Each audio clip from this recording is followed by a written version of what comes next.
Bom, olá a todos, sejam muito bem-vindos a mais essa aula do curso de Cálculo Numérico. Bom, dando continuidade na nossa disciplina, hoje nós iremos discutir o método ajuste de curvas pelo método dos quadrados mínimos ou mínimos quadrados. Esse método dos mínimos quadrados, ele seria uma alternativa ao método de interpolação que nós vimos na aula passada, tá certo? Então, ele se aplica da mesma forma. No método da interpolação, como que funciona? Nós temos um conjunto de dados discretos que foi amostrado ali por meio de um experimento. Então, nós temos uma tabela, esses dados geram uma tabela que relaciona duas variáveis, né? E o que a gente faz na interpolação é obter um polinômio, né, que interpola esses dados, né? E aí eu posso usar esse polinômio para estimar um valor para a variável dependente, né? Para qualquer valor da variável independente x no intervalo ali que eu amostrei, certo? E a propriedade da interpolação é que é um polinômio e que passa nos pontos onde eu amostrei, nos pontos discretos, o polinômio passa exatamente por aquele ponto, tá certo? Em resumo, a interpolação me permite obter uma expressão para a função que interpola aqueles pontos. E aí, tendo a expressão, eu posso fazer o que eu quiser. No caso do método dos mínimos quadrados, também vai funcionar, né, de forma parecida. A gente tem um conjunto de dados discretos e, né, eu quero ali estimar o valor de um x barra para algum x barra entre o x0 e xn.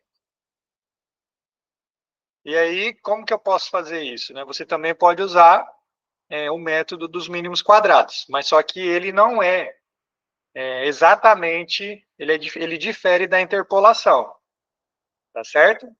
Se você aplicar o método dos mínimos quadrados, você também vai ter uma função, uma expressão analítica para a função, e aí com essa expressão analítica você consegue estimar o comportamento da função, né, da variável dependente, para qualquer variável independente lá dada no intervalo. E não só isso, né? Então, agora eu vou começar, então, destrinchar quais são as diferenças, tá? Do método do mínimos quadrados e da interpolação. Bom, então aqui o nosso livro-texto, né? Abri aqui no capítulo em que ele aborda o método dos mínimos quadrados. E aí, ele comenta, né, que no capítulo 5 foi feito um estudo que é a interpolação polinomial para trabalhar com funções que são dadas por tabela.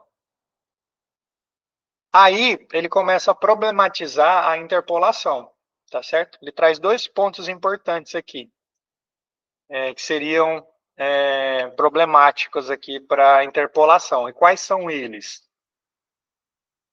O primeiro ponto que ele traz é que é preciso obter um valor. Na verdade, não é interessante usar a interpolação quando for preciso obter um valor aproximado da função em algum ponto fora do intervalo de tabelamento, né? Ou seja, quando se quer extrapolar a função. Então, quando eu comentei interpolação com vocês, a interpolação vai me permitir obter um valor aproximado da função para qualquer x no intervalo que eu amostrei. Então, trazendo para um exemplo prático. Então, lá a população de Belo Horizonte. Então, o censo, ele coletou os dados da população de Belo Horizonte de 1960, 1970 e 1980. Era de 10 em 10 anos, certo? Então, vamos colocar assim, não me lembro exatamente quais são os anos. Mas vamos supor 1960, 1970 e 1980. Então, com interpolação,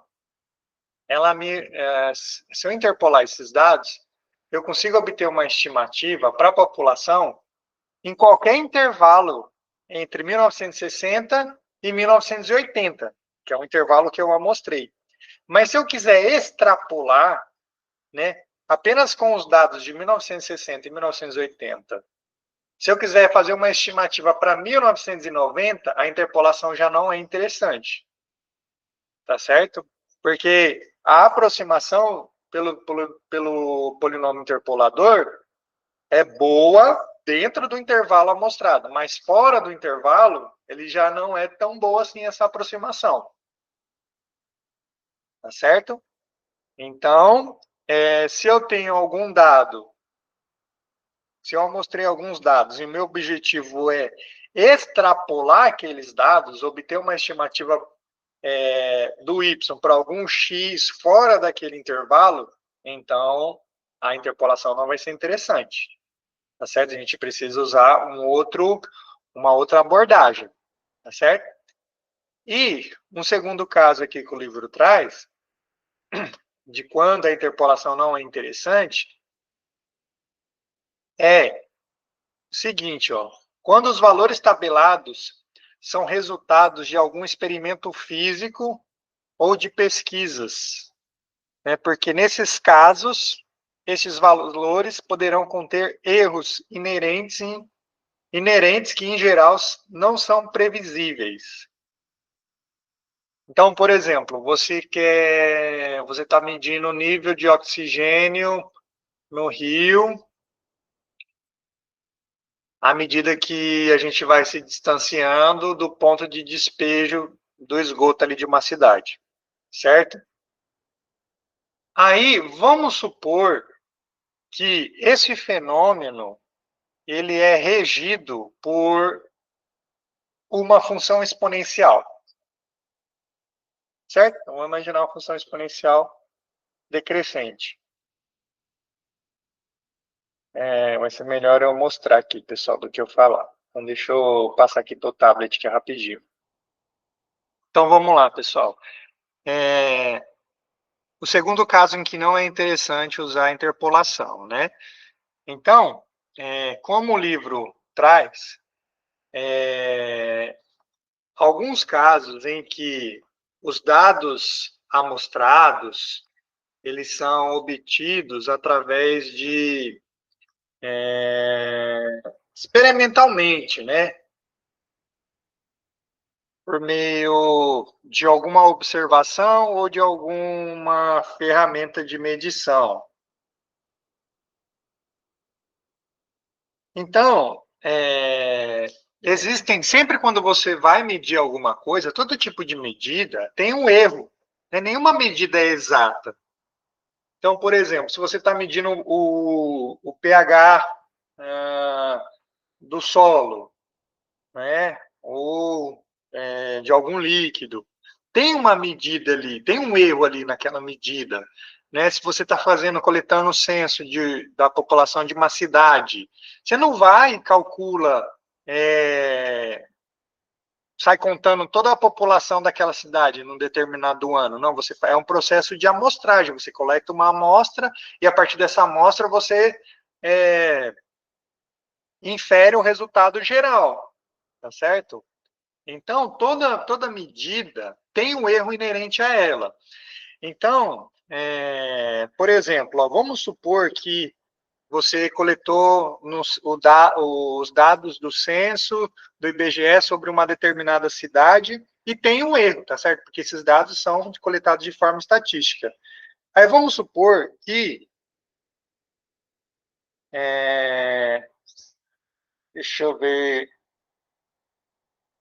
deixa eu ver, né? Vou colocar aqui de uma forma, pode ser não tão realista, mas só para vocês entenderem o problema da interpolação. Ó.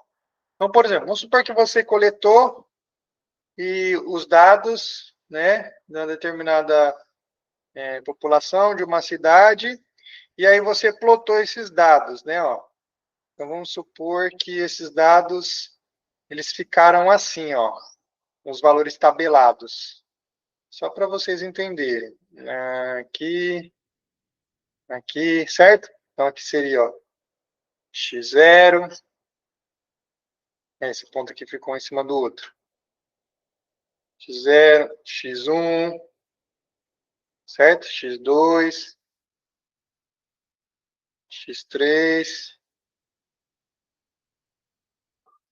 x4, x5 e x6, certo? Teria, né, o y0, y1, y2,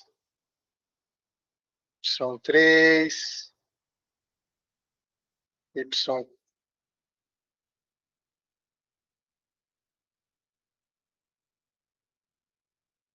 y4, y5 e, por fim, y6, certo? Então, esses são os dados aqui que você coletou. Aí, vamos supor que esse fenômeno, ele é um fenômeno linear, certo? Vamos supor que seja possível você estar lá na literatura descrevendo que aquele fenômeno, que a relação entre essas duas variáveis é uma relação linear. Mas você coletou os dados de forma experimental e tem um erro. Então, pode ser, por exemplo, o y0, para aquele x0 correspondente, pode ser que seja, né, um pouquinho para mais. Né? O y1 do x1, tá certo? Seja também, né, um pouquinho para mais ali do que deveria ser. Do x2, um pouquinho para menos do que deveria ser. Certo? E aí, na hora que você olha esses dados assim, colocado ali no plano cartesiano, eles estão dessa forma. Deveria ser linear, mas devido ao erro inerente à ferramenta que você está utilizando para mostrar aqueles dados, apareceu assim, meio bagunçado. Aí, o que você faz? Você vai aplicar uma interpolação? Se você aplicar uma interpolação, a interpolação vai te gerar um polinômio que passa por todos aqueles dados. Então, né, aqui geraria um polinômio de grau 6.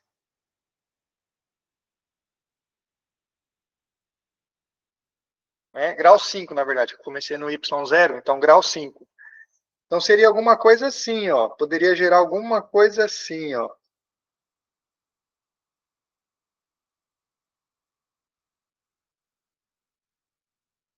Então esse seria o polinômio de grau 5. Mas só que na literatura é conhecido que esse é um fenômeno linear.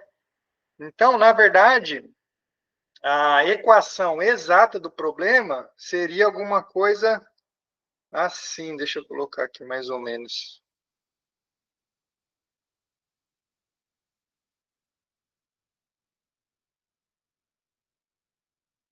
Então, essa seria a função verdadeira. Tá certo? E aí, olha o que você fez. Olha o que você terá feito. Você pegou um fenômeno que é linear e aproximou por um polinômio de grau 5. Né? Mas, imagine que, se você souber de antemão que a relação entre essas duas variáveis que você estiver estudando é uma relação linear, ou seja, é uma reta que descreve esse fenômeno, não seria mais interessante, ao invés de você usar um polinômio de grau 5, você usar uma reta, né? Então, esse é um problema. Eu mostrei esse exemplo aqui, no caso de duas variáveis estarem se relacionando através de uma relação linear, mas poderia ser, por exemplo, um corpo em queda livre, né? aí a gente sabe que a relação já é uma função quadrática, o crescimento de uma população de bactéria, aí já é uma exponencial, tá certo? Então, se você souber de antemão qual é o tipo de relação entre as duas variáveis que você está estudando, seria interessante você, ao invés de usar um polinômio, usar a classe da função correspondente àquele fenômeno. Se é uma relação linear, usar uma reta. Se é uma relação de segundo grau, usar uma parábola. Se é uma exponencial, usar uma exponencial. Tá certo? Então, esse é o problema da interpolação. Tá certo? Porque às vezes você está trabalhando com uma relação quadrática e você vai usar um polinômio de grau 5, de grau 7. Né? Não seria interessante. Beleza, pessoal? Então, são esses os dois casos em que a interpolação pode não ser interessante. Primeiro, quando você quiser extrapolar os dados, a interpolação não é aconselhável. E alguns dados amostrados, eles são oriundos de medições. Essas medições podem com certeza vai ter algum erro, mas esses erros podem ser significativos na hora de você interpolar. Aí você tem um fenômeno que é linear, você pode estar interpolando ele por um polinômio de grau 7, por exemplo. Tá certo? Então, são esses dois casos. E esse segundo caso, ele poderia também ser colocado assim. Se você souber de antemão qual é o tipo de relação entre as duas variáveis, né, qual é a classe de função que governa aquelas duas variáveis, ou seja, se é uma relação linear, se é uma relação quadrática, ao invés de você buscar um polinômio para ajustar os dados, você usa a classe de função correspondente. Se é linear, busca uma equação linear, uma função linear.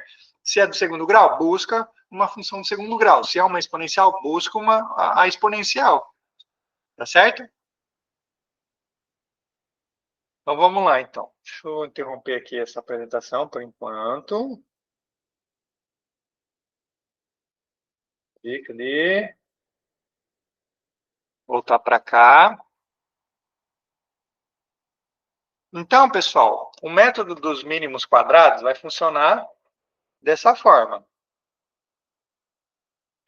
né? Quando você quiser fazer uma extrapolação, né? Aí você vai precisar, você pode usar o método dos mínimos quadrados, né? Ou quando você conhecer qual é a relação entre as duas variáveis que você está estudando. Você já sabe qual é a função que governa, que rege aquele fenômeno. Então, você pode usar o método dos mínimos quadrados, que vai te retornar um ajuste mais fino, tá certo? Então, pessoal, para motivar aqui na introdução, o estudo do método dos mínimos quadrados, né, para ajuste de curvas, eu trouxe, vamos fazer análise do crescimento de CO2 na atmosfera ao longo de alguns anos, né?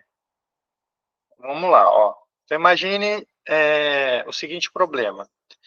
Nessa tabela 1, ela apresenta os dados dos níveis de CO2 entre os anos de 1980 e 1990, né? Então, tá aqui a primeira coluna dos anos, né? E a segunda coluna do nível de CO2, né? Em partes por milhão. Esses dados eles foram obtidos por um observatório, né? Lá do Havaí, o Mauna Loa, e ele mede constantemente o nível de CO2 na atmosfera.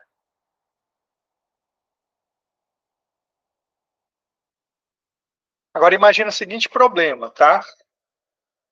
Imagine que o ano é 1990, nós estamos em 1990, tá, pessoal? Você, engenheiro, foi contratado para estimar qual era o nível de CO2 em 1987 e predizer o nível de CO2 para o ano de 2000, tá certo? Então, tem duas tarefas aí.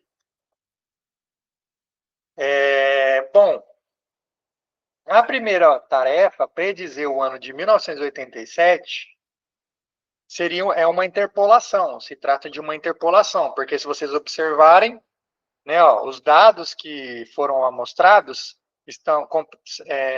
foram feitos entre 1980 e 1990, e 1987 está dentro desse intervalo, certo?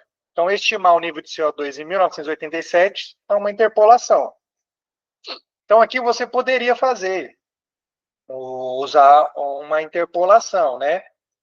Só que não é muito bom também não, tá certo? Mesmo sendo uma interpolação, não seria interessante fazer uma interpolação aqui, e eu já vou explicar melhor mais à frente o porquê. Bom, mas a segunda tarefa que você tem para fazer já descarta a interpolação. Por quê?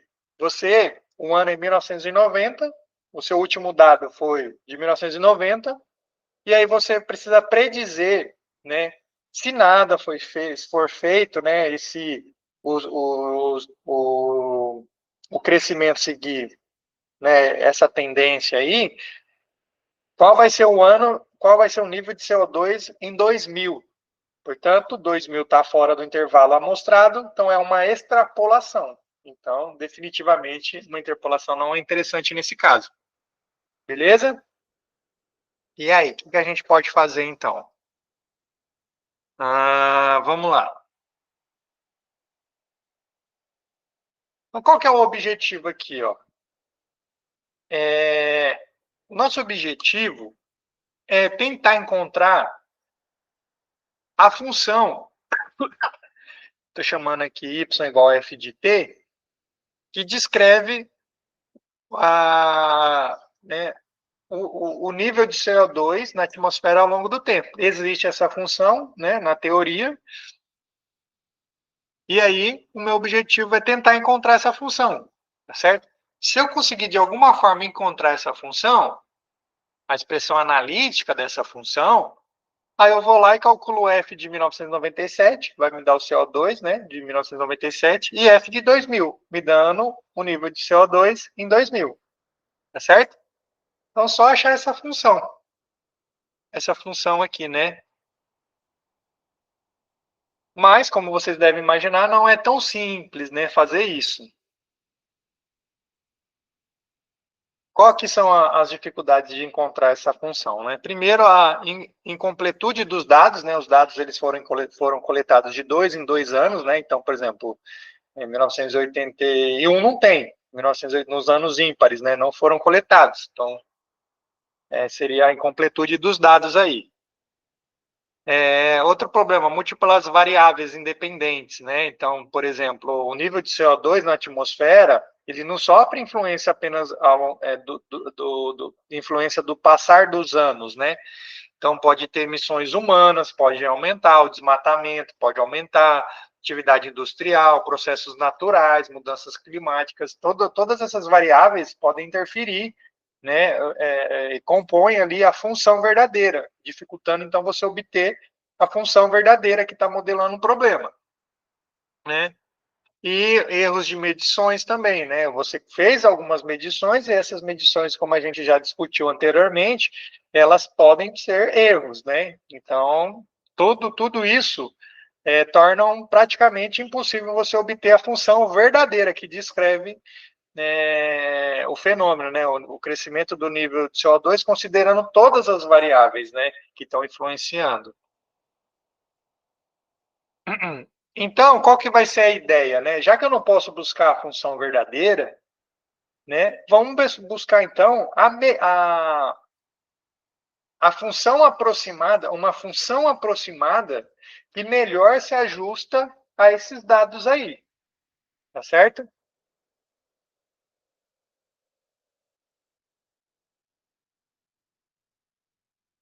E como que eu vou proceder? Qual vai ser os passos que eu vou seguir, o protocolo que eu vou seguir para obter essa função aproximada, né? Buscar uma função aproximada que seja melhor. E qual é o sentido desse melhor? Em qual sentido a gente vai estar se referindo quando a gente disser melhor? O que significa ser melhor? Tá certo? Bom, então vamos lá. Como escolher qual tipo de função será usado para ajustar os dados, né? Então a nossa discussão anterior já está dando uma dica de como a gente vai fazer isso. Então, existem basicamente duas formas de escolher o tipo de função, né? Vamos primeiro escolher o tipo de função e depois decidir o que vem a ser a melhor função. Com o tipo de função, eu estou me referindo à classe de função. Né? Vai ser uma função linear? Vai ser uma função quadrática? Vai ser uma função exponencial? Vai ser um logaritmo? Certo? Então, como a gente pode... Para escolher o tipo de função, tem duas possibilidades. A primeira possibilidade é baseada em fundamentos teóricos já existentes ali na literatura sobre a relação entre essas duas grandezas. Certo? Então, por exemplo, um crescimento populacional, eu já sei que é uma exponencial, né? Que eu vou usar, que descreve, né, a relação entre essas duas grandezas. Se for, né, a velocidade de um corpo em queda livre, é uma função linear, né? A velocidade é uma função linear ao longo do tempo, né? Desde que seja um movimento retilíneo uniforme, certo? Que mais? Né, se for um corpo em queda livre, é uma parábola, né? Se for um movimento retilíneo uniforme.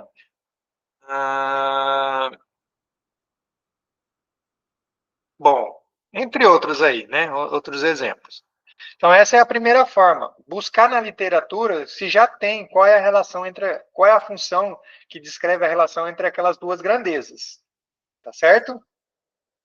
A segunda forma, né, que a gente pode determinar a classe de função, o tipo de função, é da seguinte forma. A gente vai pegar os nossos dados amostrados e plotar no plano cartesiano. Tá certo? E esse plot, ele vai gerar um diagrama para nós. E esse diagrama, ele é chamado de gráfico de dispersão, ou diagrama de dispersão.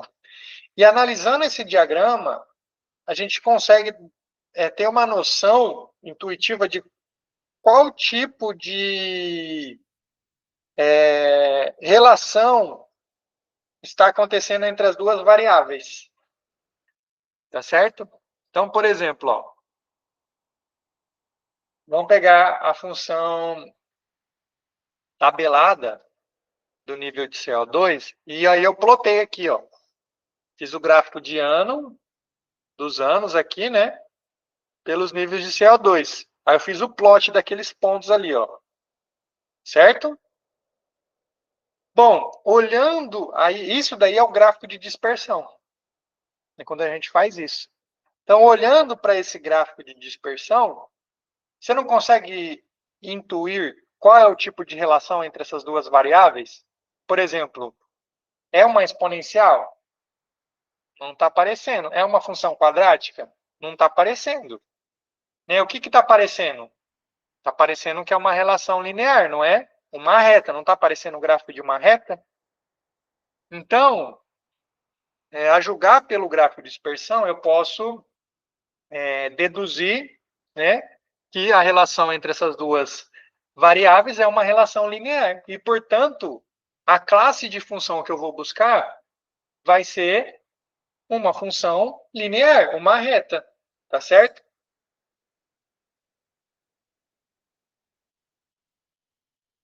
Então, observando os dados acima, né, a gente pode perceber que os dados seguem uma tendência linear.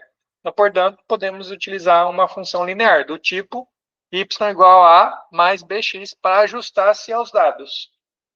Tá certo? Então, dessa forma, a gente escolhe o tipo de função.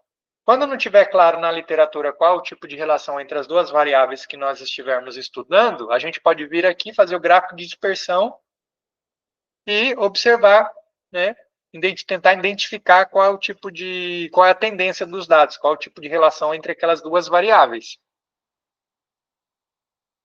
Então, ó, deixa eu voltar aqui pro meu rapidinho, pro meu tablet. Deixa eu ver como que tá aqui. Então, por exemplo, ó, vamos supor que a gente fez o gráfico de dispersão dos nossos dados, né?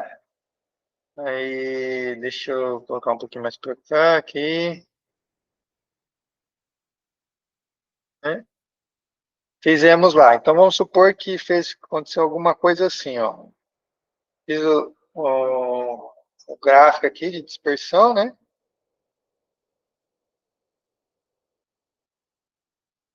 Dos meus dados, certo? Então, fez alguma coisa assim. O que está aparecendo? Né? Qual seria o tipo de função que estaria se ajustando a esses dados aí, ó?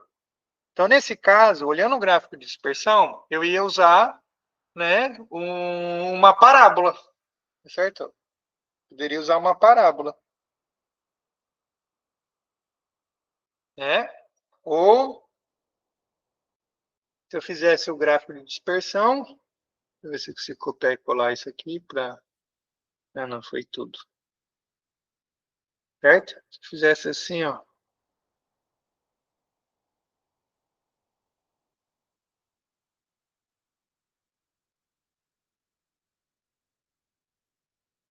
Uma coisa assim. Peraí, deixa eu melhorar aqui, que senão tá...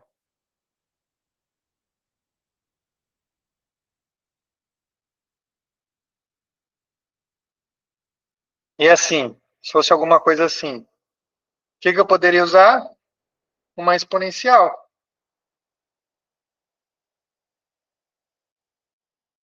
certo? Então aqui eu ia usar uma parábola, y igual a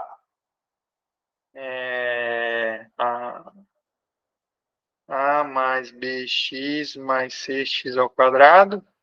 Aqui seria uma exponencial, né? Seria um azão menos e elevado a menos kx. Vou caber aqui, né? Bx, certo? E aí, eu iria analisar, né, o gráfico de dispersão e a partir dele tentar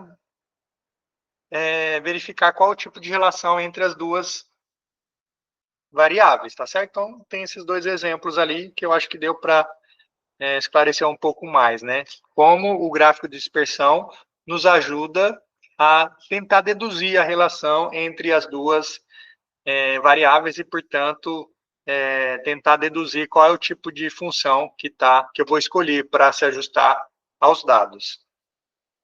Beleza, pessoal? Então, vamos parar aqui agora. Vamos voltar para cá.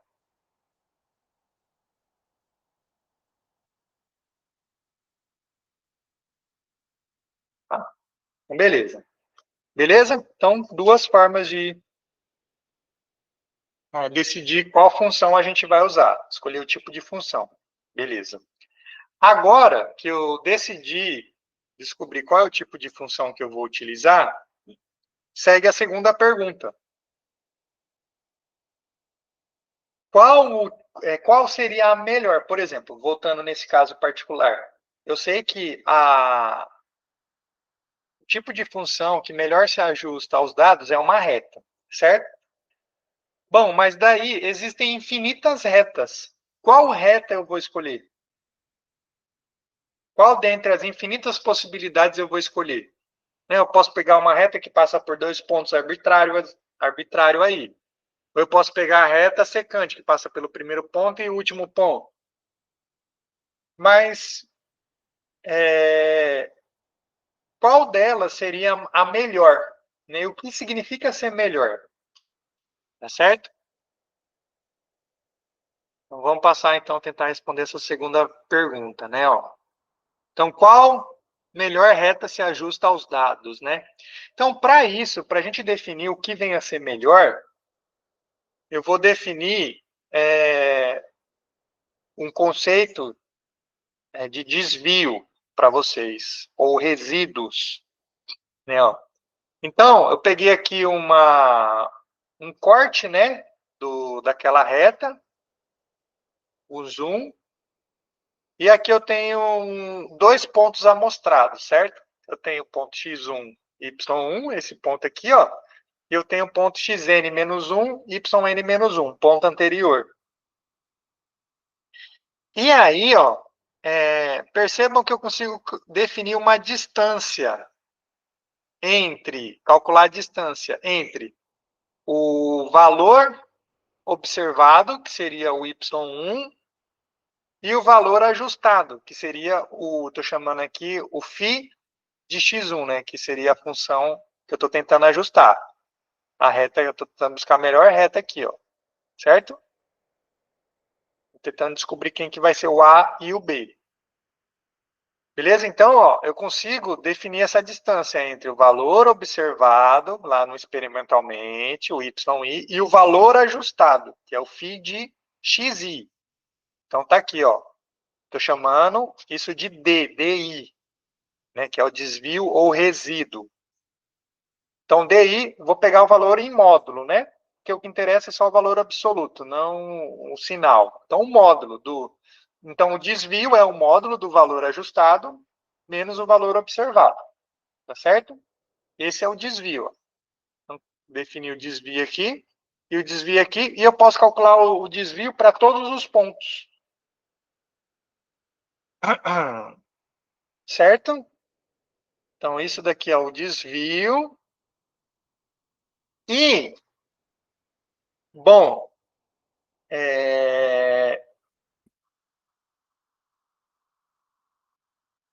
calculando esses desvios, vocês concordam que eles dependem do valor do A e do B? Né, ó, do A e do B. O A é o intercepto com eixo Y, né? E o B é a inclinação.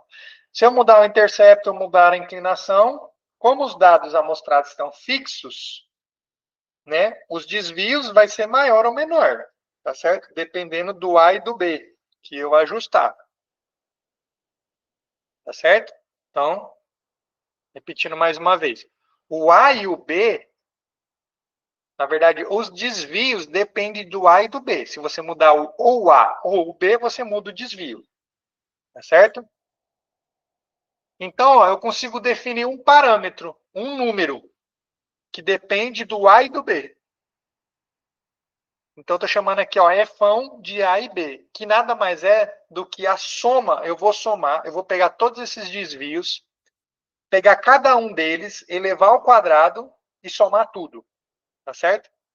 Então, o parâmetro relacionado com A e com B vai ser a soma de todos os quadrados de todos os desvios.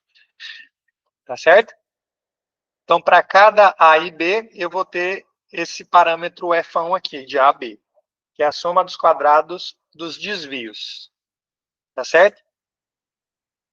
Bom, intuitivamente, vocês concordam que faz sentido eu definir a curva que melhor se ajusta como sendo aquela que tem o menor desvio, né? Tá certo? Essa distância que seja mínima, ó, mas não só para um, e sim para todos. Para todos. E, portanto, eu posso definir a soma dos quadrados dos desvios é um majorante superior para cada um dos desvios, certo? E, portanto, eu vou definir a melhor curva como sendo aquela que minimiza esse parâmetro F. Ou, em outras palavras, eu vou definir a melhor reta, aquela que minimiza a soma dos quadrados dos desvios. Faz sentido, certo?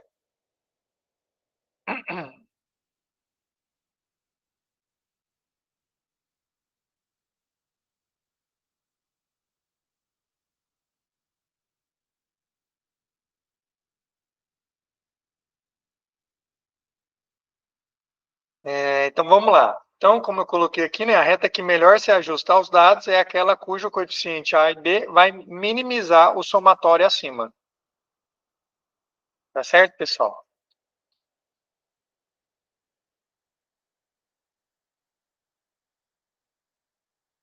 Então, vamos lá, então.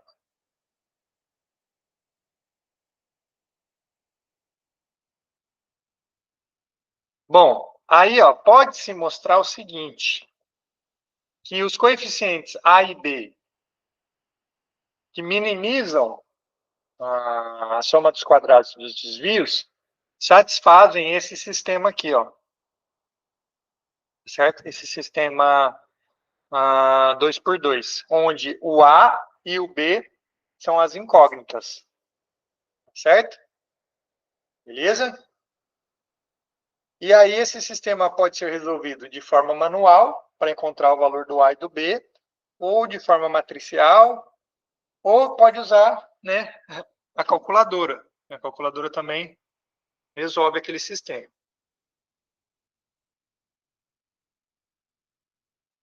Deixa eu pegar ela aqui, ó. Essa calculadora simples aqui, ela resolve, tá?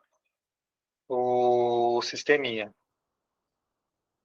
Na verdade, ela já te dá o... Você só entra com os parâmetros, né, amostrados, o x, o xi e o yi, e ela já te dá o valor do A e do B. Beleza, pessoal?